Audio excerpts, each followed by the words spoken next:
What do you guys think about the Grace drama? I personally think that this entire drama was so avoidable.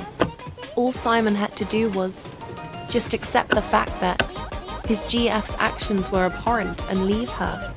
And because he couldn't even do that, the game was cancelled.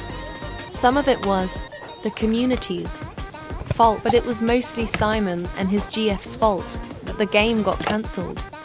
I want to know yours opinion on this drama, because I personally see it as completely avoidable.